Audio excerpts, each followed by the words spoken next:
वर्ष 2026 में फरवरी माह में जो महाशिवरात्रि आ रही है, विठले सेवा समिति और आप और हम सब मिलकर उसको ग्रीन शिवरात्रि मना रहे हैं। डाल डालकर उसमें से सोने चांदी के सिक्के ढूंढा करते हैं। अरे धिक्कार है जो गंगा का पानी उतरने पर तुम सोने और चांदी के सिक्के ढूंढते हो। गंगा का पानी उतरने पर तुम उस मिट्टी में महादेव को ढूंढने का प्रयास करना, तो शायद तुम्हारी जिंदगी सवर जाए, शायद तुम्हारी जिंदगी सवर जाए।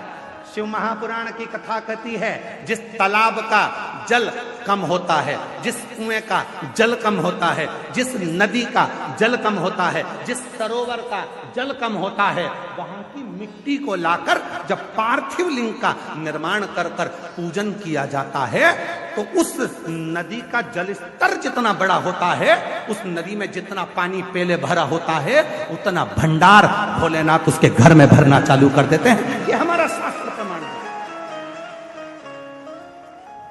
शिव को बनाने के लिए उसमें से मिट्टी ढूंढो, और तुम क्या ढूंढ रहे हो?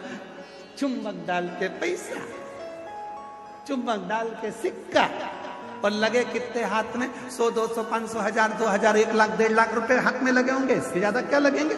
2 लाख लगे होंगे, इससे ज्यादा क्या लगेंगे? पर यदि उसमें से जब नदी का स्तर नीचे जा रहा था, कुएं का पानी कम हो रहा था, तालाब का पानी कम हो रहा था, जलाशय का पानी कम हो रहा था, उस समय पर वहां की मिट्टी को लाकर पार्थिव का निर्माण करते, शिवलिंग बनाकर उसकी पूजन कर कर विसर्जन कर देते, तो नदी पूर्व में जितनी भरी हुई थी उतना भंडार मेरा भोलेनाथ तेरे घर का भर देते। ये हमारा शास्त्र का। एक बार हमने ये कथा पहले कही है, तो किसी ने पूछा, क्यों गुरुजी, उस मिट्टी में ऐसा क्या हो जाता है कि भगवान शंकर जितना उस नदी में पानी भराता है उतना भगवान उसका घर का भंडार भर देता है, उस नदी में ऐसा क्या हो जाता है, उसकी मिट्टी में ऐसा क्या हो जाता है? तो शिव महापुराण की कथा में आता है, कृष्णेश्वर महादेव की कथा। 12 ज्योतिर्लिंग में से 12वां ज्योतिर्लिंग सुधर्म नाम के ब्राह्मण की 2 धर्म पत्नी थी, घूष्मा और सुदेहा।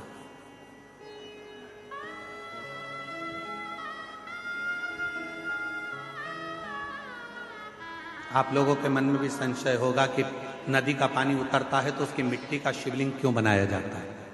उसका फल क्यों इतना कि भगवान का भंडार भर देता है?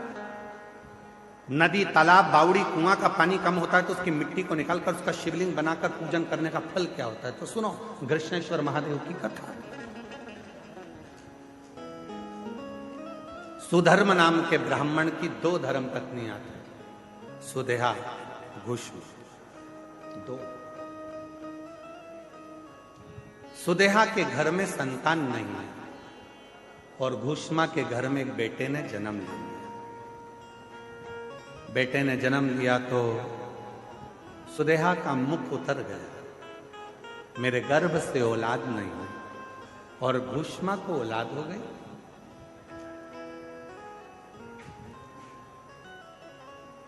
सुधर्म ने अपनी पत्नी घूष्मा से कहा कि तेरे गर्भ से यदि एक बच्चा हो सकता है तो तेरे गर्भ से और भी बच्चे जन्म ले सकते हैं। तेरा जो बेटा है, इस बेटे को तू सुदेहा को दे।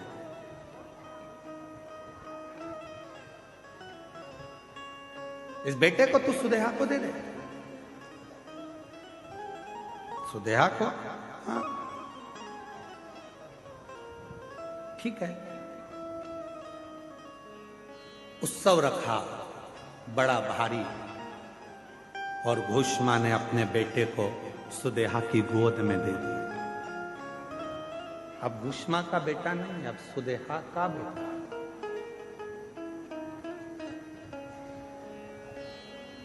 सुदेहा का बेटा। धीरे धीरे बच्चे को पाल पोस कर सुदेहा ने बड़ा किया। वो बच्चा जब बड़ा हो गया, उसका विवाह हो गया, बहू घर में आ गई। बहू आई तो बहू को मालूम पड़ा कि मेरी असली सास तो घूष्मा है। सुदेहा की गोद में मेरे पति को दिया गया, पर सास तो घूष्मा। अब वो सुदेहा को कम मानती है और घूष्मा को ज्यादा मानती है।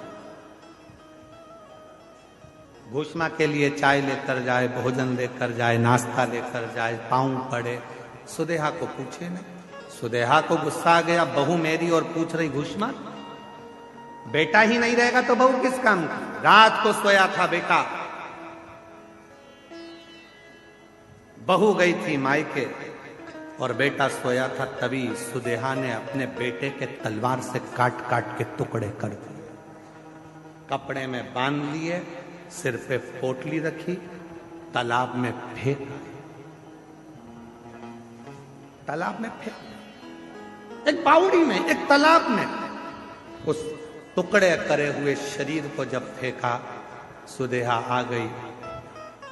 समय निकला, तालाब का जल नीचे जा रहा था और घुष्मा उसी सरोवर की मिट्टी को लाकर उसका शिवलिंग बनाकर पूजन कर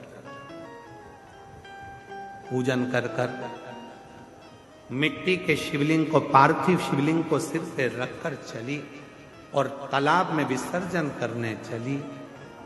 मन में आया, बाबा बहुत दिन से मैंने अपने बेटे को नहीं देखा, ना जाने बेटा कहां चले गया, दिखता ही नहीं है। बस वो पार्थिव शिवलिंग तालाब में गया, थोड़े से पानी में, जो पानी का स्तर गिर रहा था, टुकड़े टुकड़े हुए बेटा कई दिन पहले मरा था, वही बेटा तैरता हुआ बाहर निकल कर आ गया।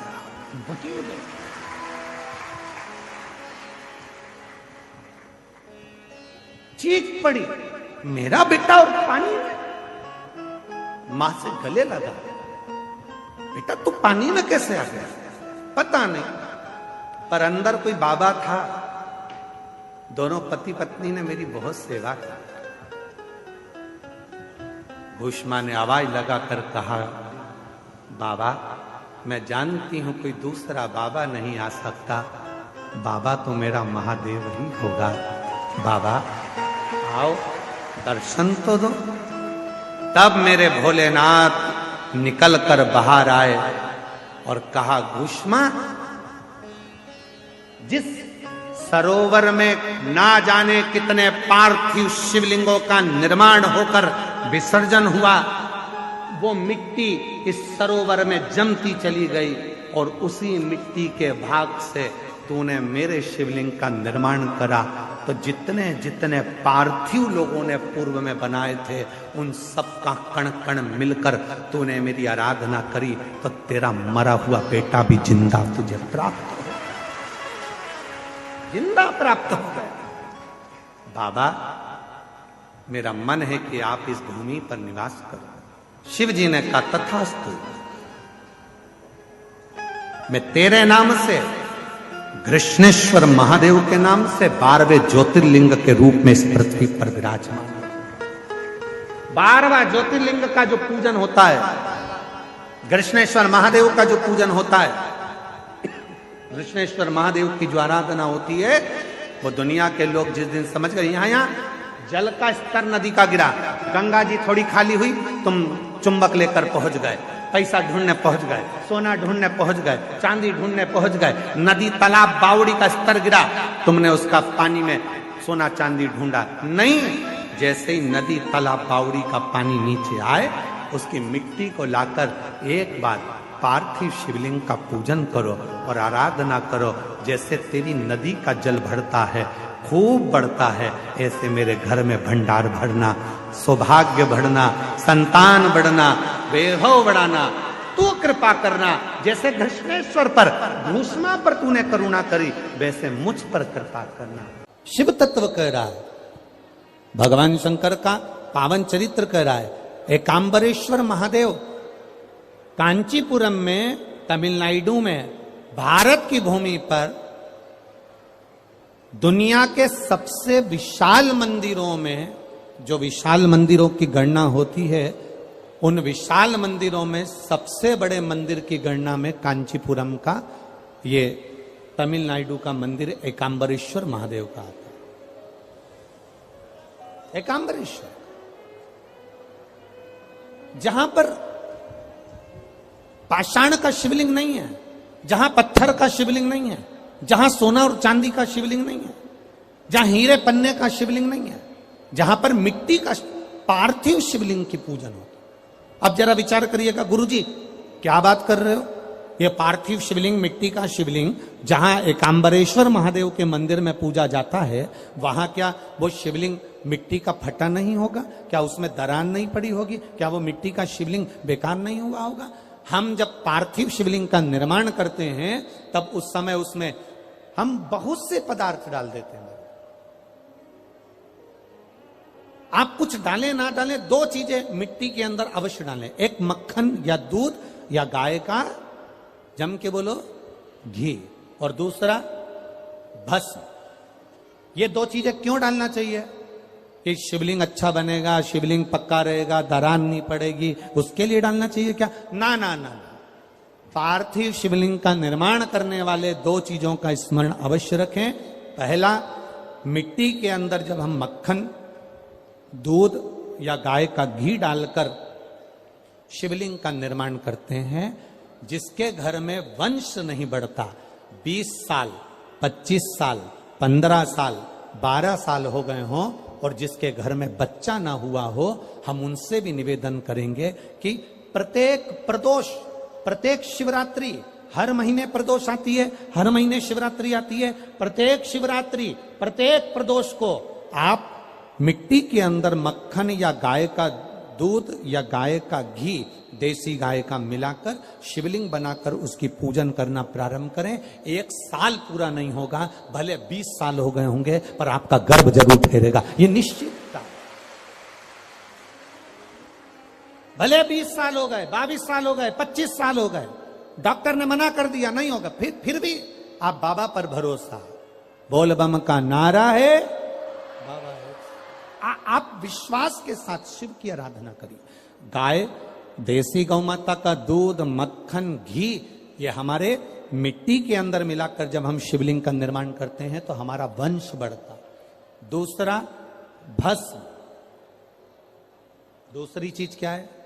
जम के बोलो जरा, पीछे वाले भी, और जितने आसपास के जितने 5 पंडालों में जो बैठे हैं, जो अलग से पंडाल लगाए गए हैं, उनमें भी जो भरे बैठे हैं, इधर के पंडालों में पीछे वाले, और जितने लोग रोड पर बैठे हैं, जितनी दुकानों के अंदर बैठे हैं, वो भी जरा सावधानी से सुनना। ये पार्थेश्वर शिवलिंग कथा आपको बाद में नहीं मिल पाएगी, बड़े ध्यान से सुनना। ये अपनी जिंदगी बनाने के लिए मां पीताम्बरा ने अपने धाम में करवाई है, अपने जीवन को कृतार्थ करने। कार्यकर्ता कितनी भी बात करें, पड़ोसी कितना भी बोलता रहे, उसका कोई जवाब मत दो। आप कथा सुनने आए हो, बड़ी मेहनत से धूप में चलकर आए हो, 500 रुपए खर्च कर कर यहां पहुंचे हो, दिल से सुनना तो बाबा दिल से तुम्हारी झोली भर कर भेजेगा। समय बर्बाद मत करना बिल्कुल भी, और जिसको समय बर्बाद करना है वो चुपचाप से उठकर यहां से पंडाल से बाहर जाकर अपनी गाड़ी उठाकर जा सकता। बड़ी मुश्किल से कथा मिलती है, और दतिया वालों के तो भाग्य में आदरणीय गृह मंत्री जी ने करा ली, तो बाबा की कृपा से ये इतना बड़ा कुंभ भरा गया, यही बाबा की कृपा। दिल से सुन लो उसको। पहले नंबर पर है मिट्टी में मिलाया गया मक्खन, घी या दूध। दूसरे नंबर पर है, जम के बोलो जल्दी से, भस्म। ये दूसरे नंबर पर भस्म का प्रयोग। शिवलिंग का जब निर्माण करे, पार्थिव शिवलिंग जब बनाए, मिट्टी में थोड़ी सी भस्म जरूर मिलाए। भस्म किस चीज के लिए होती है? भस्म किसके लिए धारण कराई जाती है? तो महाराज, शिव महापुराण की कथा कहती है, जब शरीर में कोई बड़ी बीमारी आने वाली होती है, आप एक साधारण सा प्रयोग कर कर देखिएगा अपने जीवन में। एक साधारण सा प्रयोग, जब आपको लगे कि डॉक्टर ने बोला है कि कोई बड़ी बीमारी का चांस बन रहा है, कोई बड़ी बीमारी होने वाली है, आप थोड़े दिन तक देवाधिदेव महादेव का ये शिवलिंग, ये जलाधारी, ये जहां से जल बहता है, गणेश जी का स्थान, कार्तिकेय जी का स्थान, बीच में एक मोटी सी लाइन अशोक सुंदरी, शिवलिंग, जो शिवलिंग रखा है, जो जलाधारी है, वो मां पार्वती जी का हस्त कमल। ऊपर से एक एक बूंद जो पानी गिर रहा है,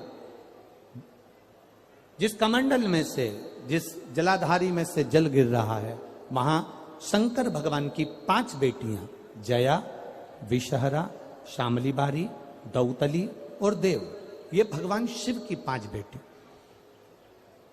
जब आपको लग रहा है कि मेरी जांच होने जा रही है, जब आपको लग रहा है कि मुझे डॉक्टर को दिखाने जा रहे हैं, मुझे लग रहा है कि कोई बड़ी बीमारी ना निकल जाए, अल्ट्रासाउंड करा रहे हैं, एक्सरे करा रहे हैं, उससे पहले घर में अगर थोड़ी सी भस्म रखी है, उस भस्म को जब आप जल चढ़ाने के लिए शिव जी के मंदिर में जाओ, हॉस्पिटल में दिखाने के लिए जांच कराने जाओ, उससे पहले एक काम जरूर करना, शंकर भगवान का जहां शिवलिंग रखा है, उस शिवलिंग के पास में भस्म का लेपन कर कर देवादिदेव महादेव पर 1 लोटा जल समर्पित कर कर उसी भस्म को अपने कलेजे पर, अपने हृदय पर लगाकर देवादिदेव महादेव का पंचाक्षर मंत्र नमः शिवाय, षडाक्षर मंत्र ओम नमः शिवाय या श्री शिवाय नमस्तुभ्यम बोलकर फिर आप जांच के लिए चले जाओ। कोई बड़ी बीमारी तुम्हारी जिंदगी में निकल ही नहीं सकती। भस्म भस्म हो। भस्म का काम क्या? हमारे रोग को, हमारी बीमारी को, हमारे आने वाले जो रोग हैं, जो बीमारी है, जो तकलीफ है, उसको समाप्त करती है भस्म का प्रयोग।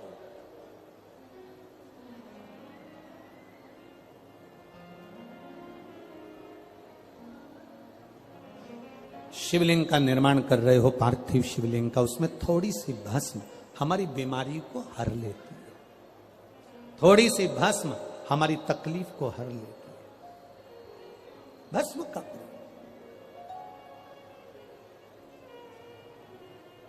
चपटी भभूत में है खजाना कुबेर का। शिव के शरीर से, भगवान देवादिदेव महादेव के तन से लगी हुई भस्म साधारण नहीं है। भस्म को चढ़ाने वाला भी साधारण नहीं होता और भस्म को लेने वाला भी साधारण नहीं होता। शंभु शरण पड़ी मांगो घड़ी रे घड़ी, दुख काटो दया दर्शन आपो। पार्थिव शिवलिंग का निर्माण करते समय 2 चीजें ध्यान से अवश्य मिलाएं। पहला माखन, घी, दूध, दूसरा भस्म, दूसरा भस्म धारण भी करना चाहिए। आपको स्मरण में होगा, शिवरात्रि की रात्रि में आप लोगों ने, सबने अपने अपने घर में दिया जलाया होगा। दीप जलाया कि नहीं जलाया पूजन में? बोलो तो सही, जलाया ना? शंकर जी को बेलपत्री चढ़ाई कि नहीं चढ़ाई? चढ़ाई ना? अभिषेक पूजन किया ना? तुमने दिल से, भाव से, मन से शिवरात्रि के दिन, रात्रि के समय शंकर भगवान की आराधना करी। भूलवश भी अगर तुमने दिया जलाया है, तो मेरा शंकर भगवान जब चोर को कुबेर बना सकता है, तो साल भर में तुम्हें भी तो कुछ ना कुछ दे सकता है। इंतजार करो कि तुमने जो पार्थिव शिवलिंग की पूजन करी है रात्रि के समय पर, केवल पार्थिव शिवलिंग की पूजन रात को नहीं होती है, पर केवल शिवरात्रि, हरतालिका तीज, छोटी तीज, बड़ी तीज, अन्य जो त्योहार होते हैं, सोमवार की अष्टमी आदि आदि जो उत्सव होते हैं, इसमें शिवरात्रि की रात्रि में, उसका मतलब ही शिवरात्रि है, रात के समय पर आप अभिषेक करो, पूजन करो, अर्चना करो।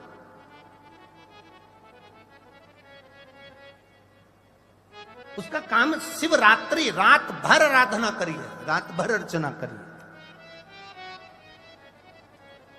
एक बार हमने बहुत पहले, 2-3 साल पहले कथा में कहा था कि शिव जी का अभिषेक रात में नहीं होना चाहिए, केवल शिवरात्रि एक ऐसी होती है जिसमें शंकर भगवान का अभिषेक रात्रि को होता है और दिल से करना चाहिए, पूजन दिल से करना चाहिए। कुछ कुछ विधर्मियों ने हमारी पुरानी क्लिप निकाल के उसको आधा काट लिया और आधा काट कर उसमें ये चला दिया कि रात्रि में अभिषेक नहीं होना चाहिए। तो वो पर उसने पूरी नहीं चलाई कि गुरुजी ने क्या बोला कि शिवरात्रि की रात्रि को रात भर पार्थिव शिवलिंग का पूजन करिए, आराधना करिए, अर्चना करिए। उसने उतना चलाया कि रात को शिवलिंग का पूजन ना करें। बहुत लोग लगे हैं धर्म को खींचने में, सत्कर्म को खींचने में। अधर्मी ढेर पड़े हुए हैं जो कहीं ना कहीं किसी ना किसी रूप में सनातन धर्म को नीचे दिखाने का प्रयास करते हैं। बड़े बड़े औहदे पर बैठकर भी लोग सहजता नहीं रखते। इसलिए तो रामचरितमानस में लिख दिया, ऊंच निवास नीच करतूती और देख न सकई पराई विभूति। दुनिया की विभूति देख नहीं पा रहे, आंखों में चुभ रही है कि कैसे इतना आगे बढ़ रहा है, कैसे ये सब भजन हो रहा है। 63 करोड़ लोगों ने अभिषेक पूजन कर ली, दुनिया को चुभ रही है 63 करोड़।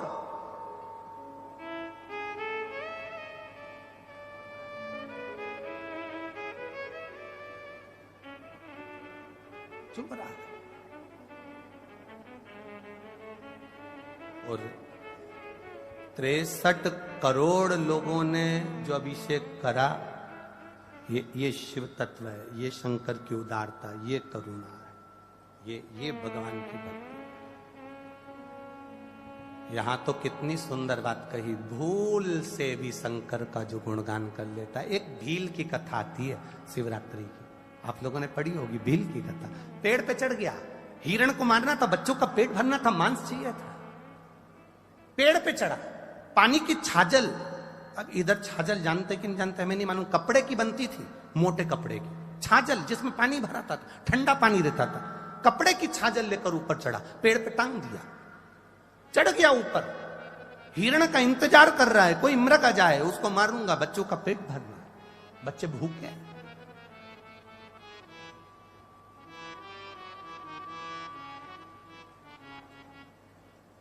और चला, पेड़ के ऊपर चढ़ गया और पेड़ के ऊपर चढ़कर वो छाजल जो थी वो पेड़ पर टांग दी और पेड़ पे टांगी। अब वो हिरण को देखने के लिए इधर घूमे तो छाजल हिले, छाजल हिले तो उसमें से 2-2 बूंद पानी नीचे गिरता रहे। इधर घूमे 2 बूंद पानी नीचे। इसको नहीं मालूम कि मैं बेलपत्री के पेड़ पे टर्मा, इसको नहीं मालूम कि मैं बेलपत्री के पेड़ पर चढ़ गया।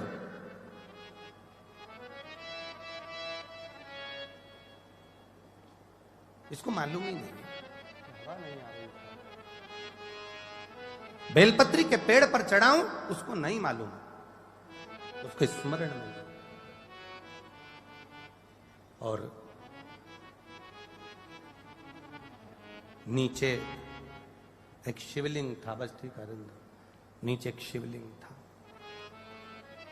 बेलपत्री गिर रही थी, बूंद बूंद पानी नीचे गिर रहा था, शिवलिंग पर पड़ रहा था।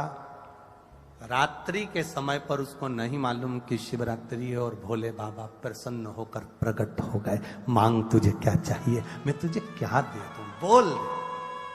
सरल है ना, सहज है मेरा शिव, मैं तुझे क्या दे दूं। को पाना बहुत दूर नहीं जाना है, घर में ही तुम्हारे घर में जो गमला है उसी में एक मिट्टी का ढेला लगाइए, शिवलिंग बनाइए, उसी पे जल चढ़ाओ, पूजन कर लो, आराधना कर लो, साधना कर लो, शिव कृपा करना प्रारंभ करो। कोई तुमसे कहे कि शंकर जी को रिझाने के लिए ये सामान लाना पड़ेगा, बिल्कुल नहीं। शिवरात्रि आ रही है 15 फरवरी को, महाशिवरात्रि है।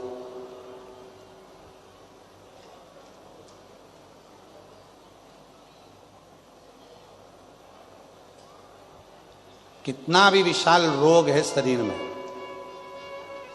कितना भी, भले डॉक्टर जवाब दे दिए कि ये रोग, और हमने फिर निवेदन करेंगे, डॉक्टर शिव का रूप है, हम डॉक्टर को शंकर कहते हैं।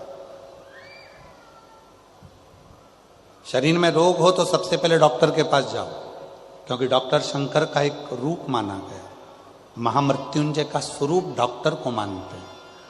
वो जांच का बोले जांच कराओ, दवाइयां का बोले दवाइयां खाओ। फिर भी अगर दवाई ना लगे तो महाशिवरात्रि जो 15 फरवरी को आ रही है, एक बेर, बेर को क्या बोलते तुम्हारे डबरा में? बेर, बोर क्या बोलते? जम के तो बोलो। वो खाने वाला बेर बोलते ना। एक बेर शिव जी के शिवलिंग पर 2 सेकंड के लिए उसको शिवलिंग पर चढ़ा दीजिए।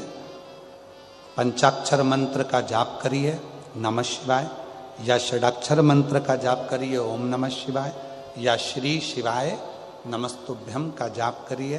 बाबा को प्रार्थना करिए, बाबा सुना है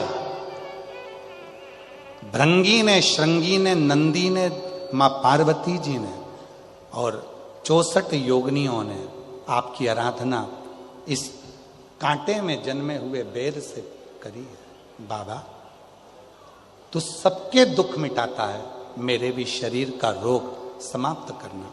बेर चढ़ा के उसी बेर को प्रदोष काल के समय पर, शाम के समय पर थोड़ा सा उसको खाना, और बन सके तो पूरा खा लेना, गुठली फेंक देना। नहीं खाते बने तो थोड़ा सा खाना। 15 दिन 20 दिन बाद वापिस डॉक्टर से कहकर जांच करवाना।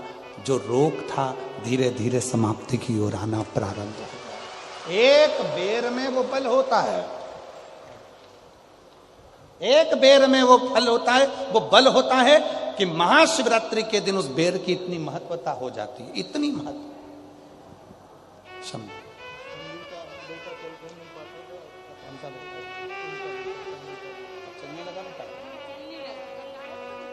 अच्छा, आप ही का बेटा है जो चल नहीं सकता था, बोल नहीं सकता था, हाथ पैर नहीं हिला सकता था, माइंड से विकलांग था। कल आया था कथा में, बाबा की कृपा से अब चलता भी है, बोलता भी है, बैठता भी है और समझता भी। एक बार जोरदार ताली बजाकर। बेटे की सचिवालय में नौकरी लगी है, एक बार जोरदार ताली बजाकर साधुवाद दीजिए, बधाई। ये बेटे मेरा तू ही तो हमदर्द है जिसे हर दर्द। पार्थिव शिवलिंग का पूजन कलियुग में सुख प्रदान करता है। सुख, चर्म रोग हो गया, चमड़ी सफेद पड़ने लगी, शरीर में चिट्टे पड़ने लगे, पूरा शरीर बेकार होने लगा, या परिवार में कहीं ना कहीं किसी ना किसी रूप में कोई आपका धन लेकर चले गया, धन नहीं दे रहा, बहुत प्रयास कर लिया, खा गया, कहीं चले गया, नहीं दे रहा। गेहूं की एक बाली भगवान देव अधिदेव महादेव को महाशिवरात्रि के दिन समर्पित करिए। उसी बाली को अगर धन लेकर कोई व्यक्ति, बाली का एक नियम है, बाली देखिए आप लोगों ने गेहूं की बाली का नियम है, कपड़े में अगर उसको डाला जाता है तो वो बाली उल्टी चलती है, ऊपर की ओर चढ़ती है। उसी तरह जो शिवजी पे बाली चढ़ाई जाती है, उसी बाली को लेकर घर के मेन दरवाजे पर, मुख्य दरवाजे पर, अंदर जहां हम प्रवेश करते हैं उस पर कहीं पर भी उसको रख दीजिए। वो कैसा भी धन तुम्हारा कोई लेकर चले गया हो, उसके बाप को भी लाकर वापस देना पड़ता है, वो धन लाकर वापस देता ही है। उसका पिता भी लाएगा, कैसे भी लाएगा, पर वो धन को लाकर देगा, कैसे भी लाए। उसको बेचे नहीं, उसके अंदर, उसके भीतर से उसको बहुत बहुत बहुत तकलीफ होती है, उसको लाना पड़ता है। वो बाली वापिस खींच कर ले आता, उसके पिता को भी लाकर देना। गए हुई संपदा, वैभव, धन, महाराज एक बाली शिव को समर्पित करी जाए। हम तो यहां तक कहेंगे मेरी जीजियों से, अगर तुम्हारे घर में वंश नहीं बढ़ रहा, संतान नहीं है, औलाद नहीं है, 20-20, 25-25 साल हो गए, 23 साल, 30 साल भी अगर हो गए हैं, तो प्रत्येक महीने शिवरात्रि आती है, हर महीने की शिवरात्रि पर गेहूं का एक दाना शिव को समर्पित कर कर प्रदोष काल में उस दाने को लेकर आओ और रात्रि को सोने से पहले उस दाने को खाना प्रारंभ करो। मेरा बाबा चाहेगा तो तुम्हारी गोदी में संतान जरूर देगा। वंश शिव की उदार,